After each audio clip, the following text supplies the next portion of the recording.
Hello ಪ್ರಿಯ ವೀಕ್ಷಕರೇ, ನಾನು ನಿಮ್ಮ ಕನ್ನಡತಿ ಕವಿ. ಎಲ್ಲ ಹೇಗಿದ್ದೀರಾ? ನಾನು ತುಂಬ ಆರಾಮಾಗಿದ್ದೀನಿ. ಎಲ್ಲ ಸಂಡೇ ಹೋಗ್ತಾ ಇದೆಯಾ ಚೆನ್ನಾಗಿ ಎಲ್ಲರಿಗೂ? ಸಂಡೇ ಅಂದರೆ ಮಾಮೂಲಿ ಬ್ಯುಸಿ ಇದ್ದೇ ಇರ್ತೀವಲ್ಲ, ಅವತ್ತಿನ ದಿನವೇ ಕೆಲಸಗಳು ಜಾಸ್ತಿ. ಏನು ಮಾಡೋಕ್ಕಲ್ಲ. ಅಂದರೆ ಸಂಡೇ ಅಂತಂದರೆ ನಂದು ಮಾಮೂಲಿಯಾಗೆ ಹೋಗುತ್ತೆ, ಏನೂ ತೊಂದರೆ ಇಲ್ಲ. ಏನು ಶಾಪಿಂಗ್ ಅಂತೆಲ್ಲ ಏನೂ ಶುರು ಮಾಡಿಲ್ಲ, ಅವಕ್ಕೆಲ್ಲ ಇನ್ನೂ ಇದಾಗಬೇಕು. ಅಲ್ಲಿ ತನಕ ಹಾಗೆ ಹೋಗ್ತಾ ಇರುತ್ತೆ. ಇವತ್ತು ನಾನು ಮತ್ತೊಂದು ಫ್ಲವರ್ ಡಿಸೈನ್ ಜೊತೆಗೆ ಬಂದಿದ್ದೀನಿ. ಇದು ಫ್ಲವರ್ ಜೊತೆ ಎಲೆನೂ ಕೂಡ ಇದೆ. ಇದು ನನಗೆ ತುಂಬ ಇಷ್ಟವಾದ್ದು. ಯಾಕೆ ಅಂತಂದರೆ ಇದನ್ನು ಸಾಮಾನ್ಯ ನಾನು ಹಬ್ಬಗಳ ದಿನವೇ ಬಿಡ್ತಿದ್ದೆ. ಒಂದು ಆ ಶಂಖ, ಇನ್ನೊಂದು ಇದು ಹಬ್ಬ ಈಸಿ ಮತ್ತು ಬಣ್ಣ ಹಾಕೋದಕ್ಕೂ ಈಸಿ ಅಂದ್ಕೊಂಡು ಆ ಥರ ಮಾಡಿದೆ.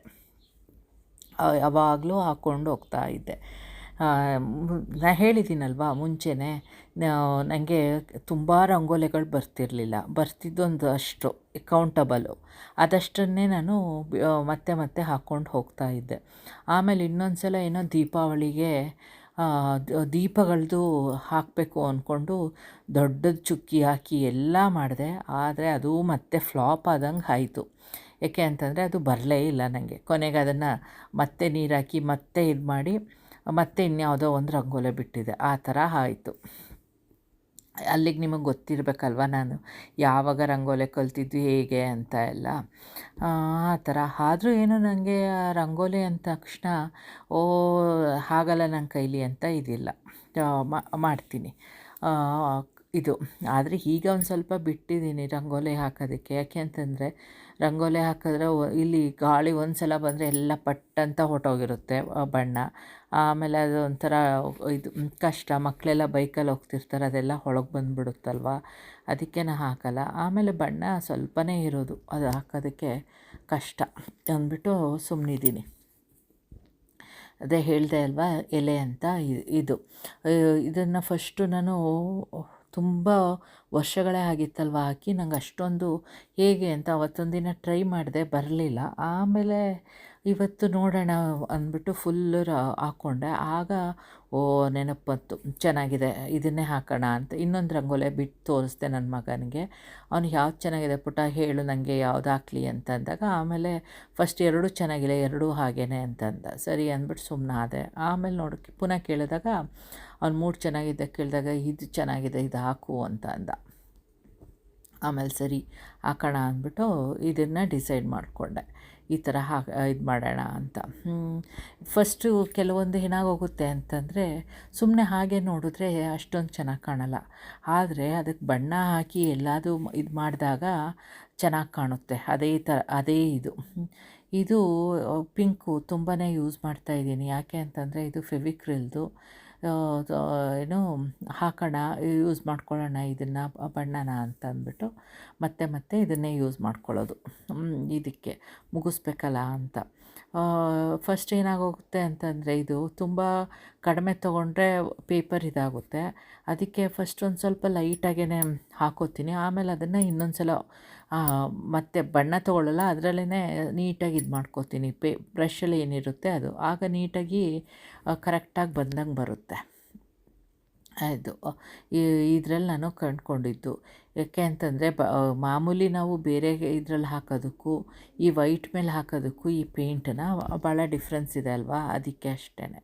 ಇದು ಫಸ್ಟ್ ಒಂದು ಸಲ ಅಂದ್ಕೊಂಡೆ ಇದ್ರಲ್ಲಿ ಮಾಡೋಣ MDF ಶೀಟ್ ಮೇಲೆ ಅಂತ. ಆಗ ಅನ್ನಿಸ್ತು MDF ಶೀಟ್ ಮೇಲೆ ಮಾಡಿದ್ರೆ ಎಷ್ಟೊಂದು ಇದಾಗುತ್ತೆ ನನಗೆ, ಎಲ್ಲ ಅದನ್ನು ಮತ್ತೆ ಮತ್ತೆ ಯೂಸ್ ಮಾಡೋದಕ್ಕಾಗಲ್ಲ. ಅದಕ್ಕೆ ಹೀಗೆ ಬುಕ್ಕಲ್ಲೇ ಬರೆಯೋಣ ಅಂತ ಅಂದ್ಕೊಂಡೆ. ಹೇಗಿದ್ದರೂ ಈ ಬುಕ್ಗಳೆಲ್ಲ ಯಾವುದು ಅಂದ್ಕೊಂಡಿದ್ದೀರಾ, ನನ್ನ ಮಕ್ಕಳದು, ಅವ್ರ ಸ್ಕೂಲ್ ಬುಕ್ಗಳು. ಅದು ಏನೇನು ಉಳ್ದಿರುತ್ತೆ ಬುಕ್ಕು, ಅದನ್ನು ವಾಪಸ್ ಮನೆಗೆ ಕೊಟ್ಟು ಕಳಿಸ್ತಾರಲ್ಲ, ಅದು ಇದು ಉಳಿದಿತ್ತು. ಅದನ್ನು ಈಗ ಇದಕ್ಕೆ ಯೂಸ್ ಮಾಡಿಕೊಂಡೆ. ಯಾಕೆ ಅಂತಂದರೆ ಶೀಟೆಲ್ಲ ತಿಕ್ಕಾಗಿತ್ತು, ಅದಕ್ಕೆ. ಆಮೇಲೆ ನೆನ್ನೆಯಿಂದ ಹೇಳ್ತಿದ್ದೀನಲ್ವ, ನ್ಯೂಜಿಲ್ಯಾಂಡ್ ಬಗ್ಗೆ ಹೇಳ್ತಾ ಹೋಗ್ತೀನಿ ಅಂತ. ಅದರಲ್ಲಿ ಈಗ ಆಕ್ಲ್ಯಾಂಡು ಯಾವ್ಯಾವ ಪ್ಲೇಸು ಫೇಮಸ್ಸು ವಿಸಿಟಿಂಗ್ ಮಾಡ್ಬೋದು ಅಂತಂದರೆ, ಒಂದು ಒನ್ ಟ್ರೀ ಹಿಲ್ ಅಂತಂದರೆ ಏನು ಅಂತಂದರೆ 1860 ಅನಿಸುತ್ತೆ, ಒಬ್ಬ ಜಾನ್ ಕ್ಯಾಂಬಲ್ ಲೋಗನ್ ಕ್ಯಾಂಬೆಲ್ಲೋ ಏನೋ ಅವರು ಒಂದು ಅದು ಬೆಟ್ಟದ ಥರ ಒಂದು ಸ್ವಲ್ಪ ಹೈಟಲ್ಲಿದೆ. ಅಲ್ಲಿ ಒಂದು ಪೈನ್ ಟ್ರೀ, ಇಲ್ಲೆಲ್ಲ ಪೈನ್ ಟ್ರೀಗಳೇ ತಾನೇ ಎಲ್ಲ ಇದು ಫೇಮಸ್ಸು. ಆಮೇಲೆ ಮರದ್ದು ಮನೆಗೆ ಮರದ ಫ್ರೇಮು ಎಲ್ಲ ಮಾಡುವಾಗ ಎಲ್ಲದು ಪೈನಲ್ಲೇ ವುಡ್ಡಲ್ಲೇ ಯೂಸ್ ಮಾಡೋದು, ಮತ್ತು ವುಡನ್ ಫ್ಲೋರ್ಗೂ ಅದನ್ನೇ ಯೂಸ್ ಮಾಡೋದು. ಅದು ಅದನ್ನು ಒಂದನ್ನು ಹಾಕ್ಕೊಂಡು ಬಂದ್ರಂತೆ. ಆ ಥರ ಹಾಕ್ಕೊಂಡು ಈಗ ಅದು ಫುಲ್ ಒಂಥರ ಹೇಗಾಗೋಗಿದೆ ಅಂದರೆ ಪ್ಲೇಸು ಮರದ್ದೇ ಫುಲ್ಲು, ಒಂಥರ ಬೆಟ್ಟದ ಮೇಲೆ ಹೋದಂಗೆ ಆ ಥರ. ಅದು ಹಾಗೆಯೇ ಒಂದು ಟ್ರೀ ಹಾಕಿರೋದ್ರಿಂದ ಅದು ಇಲ್ಲಿ ತನಕ ಎಷ್ಟು ಫುಲ್ ಆ ಥರ ಲೆಕ್ಕವಿಲ್ಲದಷ್ಟು ಮರ.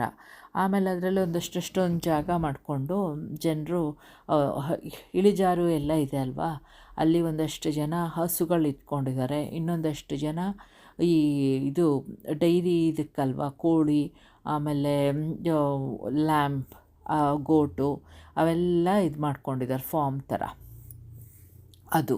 ಆದರೆ ಈಗ ಅದು ಒಂಥರ ಟೂರಿಸ್ಟ್ ಸ್ಪಾಟ್ ಆದಂಗೆ ಹೋಗಿದೆ. ಅಲ್ಲಿ ಮೇಲೆ ಹೋದರೆ ಇಡೀ ಇದು ಆಕ್ಲೆಂಡ್ ನಾವು ನೋಡ್ಬೋದು 360 ಇದರಲ್ಲಿ.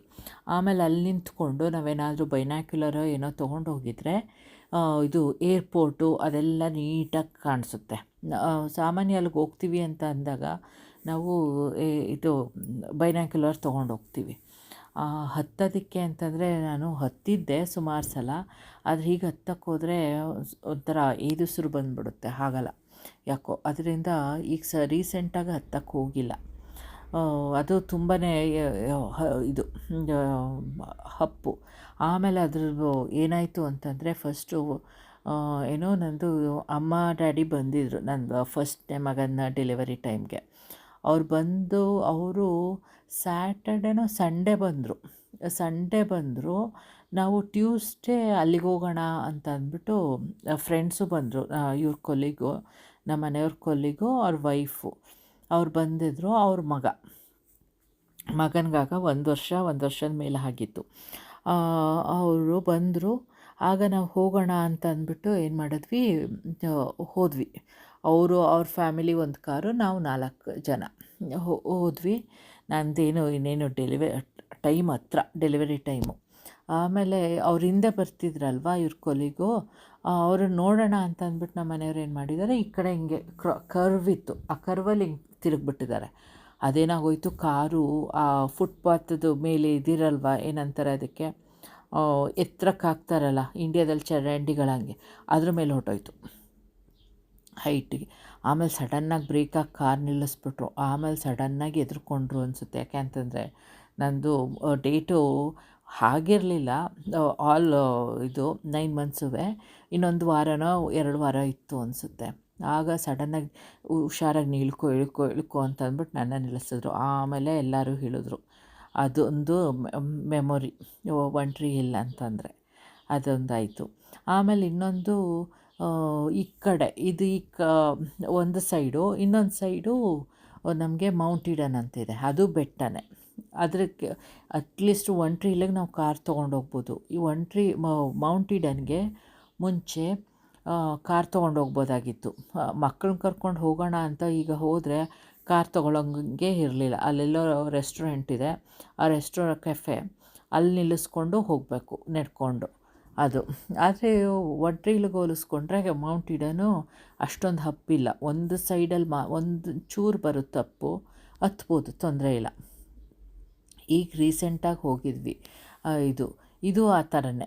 ಇದರಲ್ಲಿ ಅಷ್ಟೊಂದು ಮರಗಳಿಲ್ಲ, ಇಲ್ಲಿ ಸ್ವಲ್ಪ ಇದು. ಆಮೇಲೆ ಅದು ಏನು ಅಂತಂದರೆ ಈ ವಾಲ್ಕೆನೋ ಇದಾಯ್ತಲ್ಲ, ಕ್ರೇಟರು, ಇದು ಆಗ ಅಲ್ಲಿ ಕುಡಿ ಆಗಿರುತ್ತಲ್ಲ ಆ ಥರದ್ದು ಇದೆ. ಅದು ಮುಂಚೆ ಜನರು ಅಲ್ಲಿಗೆ ಹೋಗ್ತಾಯಿದ್ರು. ಒಂದಷ್ಟು ಜನ ನಾವು ಫಸ್ಟ್ ಹೋದಾಗ ಒಂದಿಬ್ಬರು ಹೋಗಿದ್ರು, ಹುಡುಗ ಹುಡುಗಿ ಅನಿಸುತ್ತೆ ಅಲ್ಲಿಗೆ. ಆಮೇಲೆ ಅಲ್ಲಿ ಮೌಂಟ್ ಈಡನ್ ಅಂತನೋ ಏನೋ ಒಂದು ಕಲ್ಲುಗಳಲ್ಲೇ ಜೋಡಿಸಿದ್ರು, ಅದು ಚೆನ್ನಾಗಿ ಕಾಣಿಸ್ತಾ ಇತ್ತು ಮೇಲೆ. ಅದಾಯಿತು. ಅದು ಆ ಕ್ರೇಟರೇ ಅದು ಮೌಂಟ್ ಈಡನು. ಅಲ್ಲಿಗೆ ಹೋದರೆ ಒಂದು ಸೈಡ್ ಫುಲ್ಲು ಏನೋ ಈ ಸ್ಟೇಡಿಯಂ ಕಾಣುತ್ತೆ, ಕ್ರಿಕೆಟ್ ಸ್ಟೇಡಿಯಮ್ ಅಥವಾ ರಗ್ಬಿ ಅಂತೀವಲ್ಲ, ಅದು ರಗ್ಬಿ ಸ್ಟೇಡಿಯಮ್ಮು.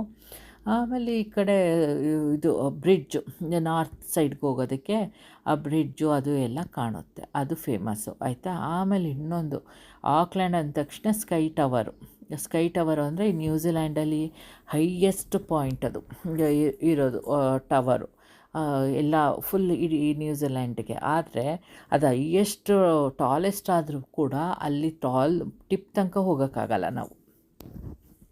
ಏನಿದ್ರು 186 ಫ್ಲೋರ್ಗೋ ಏನೋ ಅಲ್ಲಿ ತನಕ ಹೋಗ್ಬೋದು ಅಷ್ಟೇ, ವ್ಯೂ ಪಾಯಿಂಟು ಅದು ಚೆನ್ನಾಗಿದೆ. ಇದು ಸ್ಕೈ ಟವರು ಮೆಮೊರಬಲ್ ಅದು.